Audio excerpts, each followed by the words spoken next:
Clare Camogie has announced an exciting new sponsorship deal, partnering with well-known Clare GAA sponsor Pat O'Donnell. Now, the new backing is seen as a major boost for the county's Camogie setup, with senior joint captains Clare Hehir and Abby Walsh joining Pat O'Donnell for the official launch. Well, for more on this development, I'm joined by Fergal O'Brien, who is, of course, Chairperson of Clare Camogie. Good morning to you, Fergal. Morning, Kellyanne. How are you?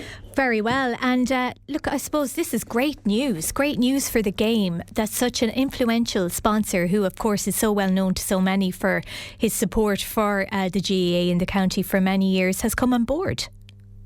Yeah, it's fantastic news, and I suppose it all stems from the fact that, you know, everybody going to matches around Clare are from the same Gaelic games background, the same Gaelic games family. And Pat O'Donnell, obviously, he could see that. And when we went to see the O'Donnells, they were very keen to come on board on the basis of the upcoming integration, the values that Clare Camogie share with their company, you know, excellence, commitment, dedication. And PJ has kids playing across all of the codes, and he could see that they put the same effort in, whether they be playing Camogie, hurling, football or ladies football. So what will this look like now, Fergal, for the Camogie teams within the county? I mean, what kind of impact are you hoping to see here? Well, first of all, there's the financial support, which is going to be of great benefit to the senior under 23 and minor setups. But beyond that, and equally important, I think it's the perception and the belief that female sports players will get treated equally in terms of how they look, the feel of the Clare inter-county experience. I mean, our Camogie players played against Dublin at the week wearing exactly the same jerseys as the GAA teams. I think that actually gave the girls a boost. In fact, I talked to both the minor and senior management after their games, and the announcement of the sponsorship was met with great joy by the girls. You know, even the perception of them wearing the same jersey is actually hugely important in terms of the journey towards integration and how female sports people are treated. But how difficult has it been up to this point to secure that kind of equality and that kind of sponsorship for the Camogie teams within the county, Fergal? I mean, we know very quickly a lot of companies are, you know, more than willing to help out when it comes to the men's teams because there's such a public profile for them. Is it more of a struggle when it comes to the ladies' teams? Yes, it is. And it's quite obvious what the struggle is. I mean, the attendances, the profile of the male games are much higher, but I think the O'Donnells were keen on the alignment of values in particular, and I think probably from a Camogie and a female sports perspective, there needs to be more done in terms of the public supporting those games.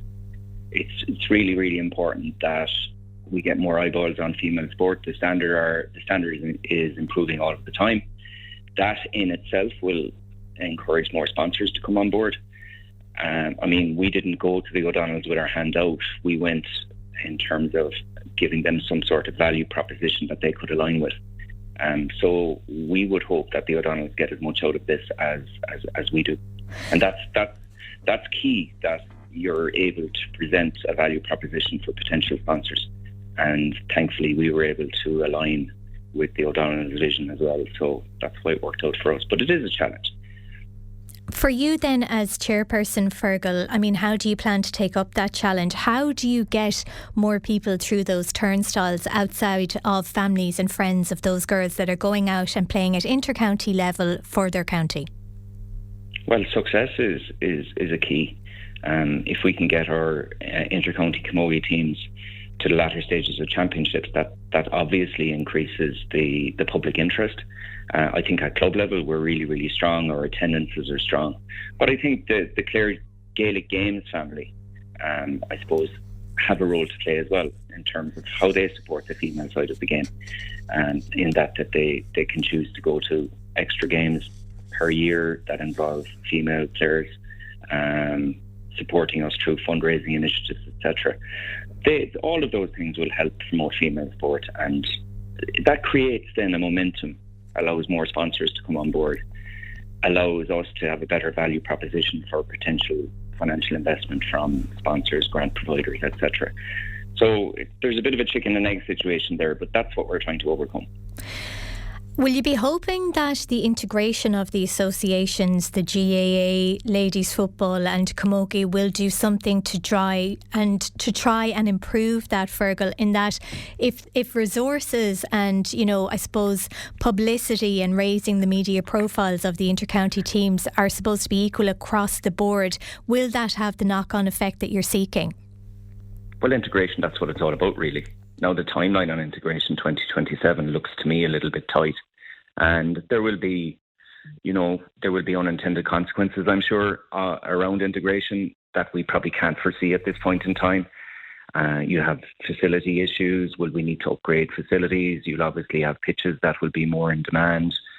So it's a challenge. But of course, the integration projects should start to see a road towards equality. It's not going to be immediate.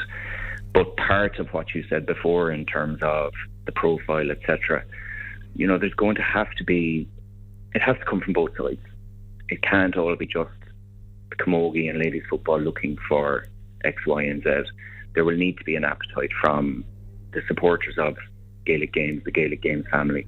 That's all going to be. It's a partnership.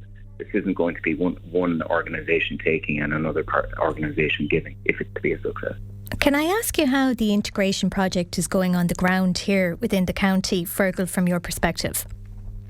Well, I think Clare are probably ahead of the curve. There are a number of integration committees, but it's really only starting to take off now. I think I've got 2 integration meetings over the next, 3 weeks. So it's starting to build a bit of momentum. But there's a little bit of feeling around in the dark here because there's no clear pathway at this point in time. At least not that I'm aware of, or it hasn't been presented to me. So there's a little bit of work to be done yet in terms of how it's going to progress over the next 12, 18 months. In my opinion, really, this is a 3 to 5 year project, even though the timelines are mentioning 2027. Yeah. I think it's a longer term project than that. So it's starting to gain a bit of momentum, and I would say that Clare GAA are ahead of the curve in that they're already talking to Camogie and talking to ladies Gaelic football. So, yeah, emerging, bit of momentum building. And have you had diplomacy training now to bring that across the line, Fergal? No need, I'd say. Everybody is very positive towards it. There may be political issues to overcome going forward, but to be fair to Clare GAA, ladies football and ourselves, I think we just want to collaborate. I think we want to make it as stress-free as possible. But like I said, we're at very early stages. There could be tensions going forward. In fact, there's bound to be. But let's cross that bridge when we come to it. But I take it from what you're saying this morning, I mean, we've seen Mary McAleese say so much about 2027 is achievable, but yet those who are on the ground within the county boards across the country certainly do not feel that 2027 is achievable. I think it's challenging. That's just my personal view. I think it's challenging to see how full integration could happen by 2027. But I mean, we're only at the start of 2026 right now. Maybe the momentum will build in a hugely significant manner. Right now, my own personal view is going to take a little bit longer. So, look, let's see where it goes. Like I said, we're at the outset of the project. There has been a number of statements in terms of how much this is going to cost. There's been a number of statements around the timeline. But let's see where we go with it. And finally, Fergal, I suppose, in terms of the new sponsorship now with Pat O'Donnell, obviously all eyes will be on the senior intercounty team, but this is going to mean a lot for underage development now as well. Yeah, no, the Pat O'Donnell deal is for minor, under 23 and senior. Yeah. We'll be doing a lot of work around our development squads as well, and we will be looking for a sponsorship partner for those.